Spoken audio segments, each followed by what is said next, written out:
palabra me da vida, confío en ti, Señor. Hola, ¿qué tal, hermanos y fieles seguidores de nuestras plataformas digitales? Seguimos siempre en continuidad con nuestras reflexiones dominicales y hoy corresponde al domingo 30 del tiempo ordinario y es el Evangelio según San Lucas, capítulo 18, versículos del 9 al 14. El tema es una bellísima parábola que inicia diciendo que dos hombres subieron al templo a orar. Uno era fariseo y otro era publicano. El contexto situacional entonces es el templo. Los personajes representan un publicano y el otro fariseo. El fariseo era orgulloso y jactante en su modo de orar y el publicano era humilde y sencillo y estaba prácticamente inclinado a Dios. En conclusión, el publicano salió perdonado o justificado de sus pecados. Queridos hermanos y hermanas, nosotros bien sabemos que en una determinada familia, cuando el padre es, por así decirlo, papá de dos o más hijos, siempre hay uno en la familia que requiere mayor atención. Y ese que requiere mayor atención a veces es incluso por su personalidad, por su manera de ser, por su forma de ser, que a veces requiere más atención, más cariño, más afectividad, más detalles para que se sienta querido. Por así decirlo, vamos a utilizar este término, es el más débil de la familia en cuestión de carácter. Cuando los otros hijos o el otro hijo es maduro, comprende que el hijo que es de débil carácter o que tiene una particularidad especial necesita más cuidado, más atención y más cariño, comprenderá al papá.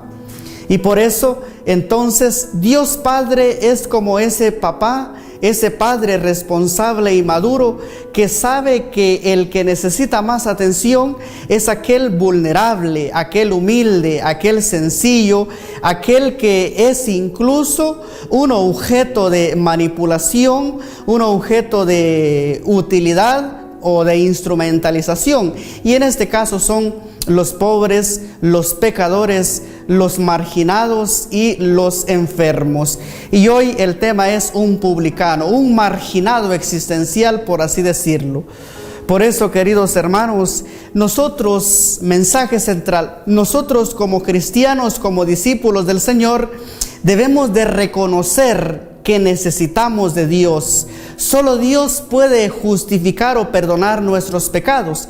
Incluso el mismo apóstol San Juan, en la primera de sus cartas, capítulo 1, versículo 8, dice: quien dice que no tiene pecado es un mentiroso y la verdad no está en él. Sin embargo, el que reconoce sus pecados, entonces es justificado y todas sus inmundicias son lavadas por Jesucristo el Señor. ¿Por qué? Porque el que dice que no tiene pecado se engaña a sí mismo. Son las palabras del apóstol San Juan en la primera carta, capítulo 1, versículo 8 al 10. Incluso el versículo 1 del capítulo 2 continúa diciendo: hijitos, yo les escribo para que no pequen.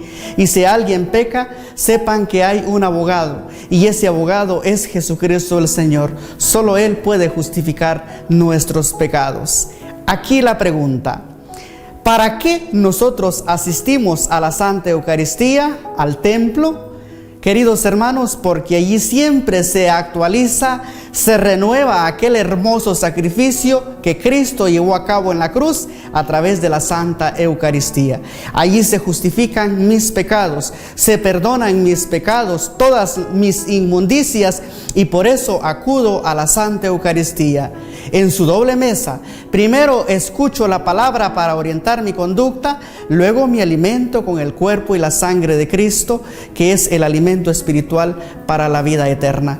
De esa manera, Dios justifica y lava mis inmundicias. Queridos hermanos, vayan a misa. La misa es un banquete celestial, un banquete fraterno, en donde nos encontramos no solo nos encontramos nosotros mismos, sino que encontramos la justificación y el perdón de nuestros pecados. Razón suficiente y mayor para asistir a la Santa Eucaristía. Vayamos a la Santa Eucaristía. Bendiciones. Palabra me da vida, confío